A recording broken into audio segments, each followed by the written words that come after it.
আসসালামু আলাইকুম, welcome back to my channel. আজকে আমি আপনাদের সাথে শেয়ার করব মাত্র 2টি উপকরণ দিয়ে একটা মজাদার সন্দেশ রেসিপি। একবার যদি এই সন্দেশটা আপনারা তৈরি করা শিখে যান তাহলে কিন্তু বাজার থেকে আর কখনোই অনেক টাকা দিয়ে এরকম মিষ্টি বা সন্দেশ কিনে খাওয়ার কথা চিন্তা করবেন না।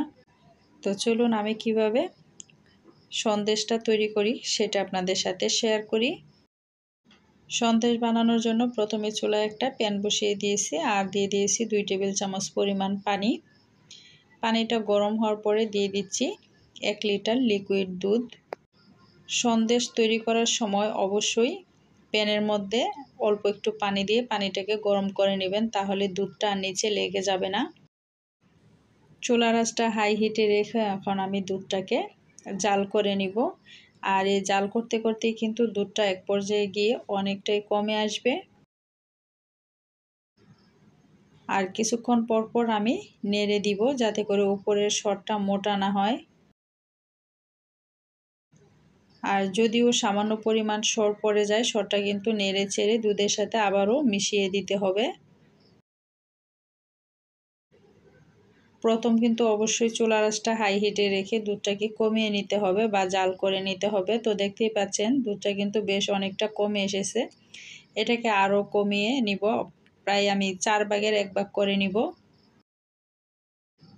4 ভাগের 1 ভাগ প্রায় হয়ে গেছে। এখন আমি দিয়ে দিচ্ছি 1 কেজি দুধের জন্য 1 কাপ পরিমাণ চিনি বা 250 গ্রাম চিনি। চিনিটা দেওয়ার পরে চিনিটা গলে দুধটা পরিমাণে আরও বেশি হয়ে যাবে। এটাকে আবারও চুলার আঁচটা মিডিয়ামে রেখে আমি শুকিয়ে নিব।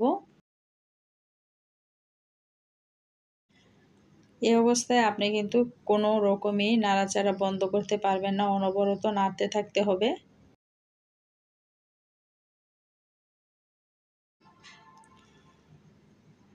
আর সাইডগুলো দিয়ে যখন মনে হচ্ছে যে একটু একটু সর বেঁধে যাচ্ছে, এটাকে আমি মিশিয়ে দিচ্ছি। তো দেখতে পাচ্ছেন দুধ আর চিনিটা প্রায় অনেকটা কমে এসেছে। এটা কিন্তু একদম একটা ডো আকারে হয়ে যাবে। এই পর্যায়ে এসে আমি চুলার আঁচটা একদম লো আঁচে করে দিব।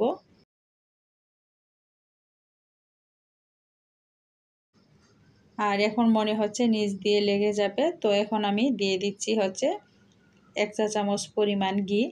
এখানে অবশ্যই ঘিটা দিয়ে নেবেন। এখানে কিন্তু ঘিয়ের পরিবর্তে তেল বা বাটার দিতে যাবেন না।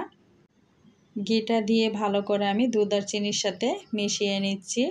মিশিয়ে এখন অনবরত নেড়ে চেড়ে আমি একটা সন্দেশের পারফেক্ট ডো তৈরি করে নিব। আর চুলার আঁচটা আমি একদম লো করে দিয়েছি যাতে করে নিচ দিয়ে না লাগে। তো দেখতেই পাচ্ছেন ডোটা কিন্তু বেশ অনেকটা ঘন হয়ে এসেছে আর একদম প্যান থেকে ফ্রেশভাবে উঠে আসতেছে।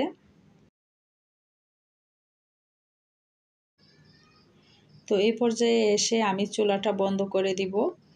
আর এখন প্যানটাকে নিয়ে একটু ফ্যানের নিচে রেখে দিব, তারপরে ডোটা কিন্তু আরও শক্ত হয়ে আসবে। তো ফ্যানের নিচে দিয়েও একটু নেড়ে চেড়ে আমি ডোটাকে আর একটু শক্ত করে নিচ্ছি আর হচ্ছে ঠান্ডা করে নিচ্ছি।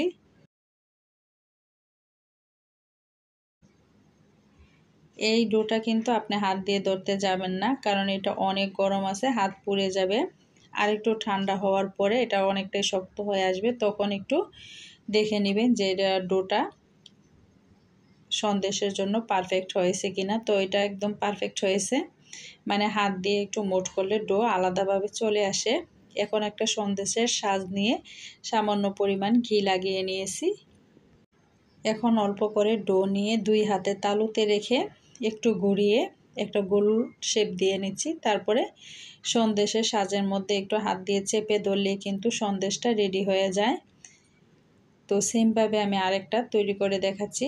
আপনার বাসায় যদি এই সাজটা না থাকে সেক্ষেত্রে আপনি একটু করে ডো নিয়ে হাতের তালুতে রেখে একটু চ্যাপটা করে তারপরে কাঁটা চামচ বা চা চামচের সাহায্যেও কিন্তু বিভিন্ন ডিজাইন করে নিতে পারবেন। তো সেমভাবে আমি সবগুলো সন্দেশ বানিয়ে নিচ্ছি। তো দেখতেই পাচ্ছেন সন্দেশগুলো আমার বানানো হয়ে গিয়েছে। 1 কেজি দুধ দিয়ে প্রায় 15টা সন্দেশ আমার হয়েছে। সন্দেশগুলো আরেকটু পাতলা করলে আপনার 17 থেকে 20টার মতো সন্দেশ তৈরি করতে পারবেন। কেমন হয়েছে এই দুধের সন্দেশটা কমেন্ট করে জানাবেন। রেসিপিটা ভালো লাগলে চ্যানেলটা সাবস্ক্রাইব করে দিবেন। আজকের মতো বিদায় নিচ্ছি। আল্লাহ হাফেজ। আসসালামু আলাইকুম।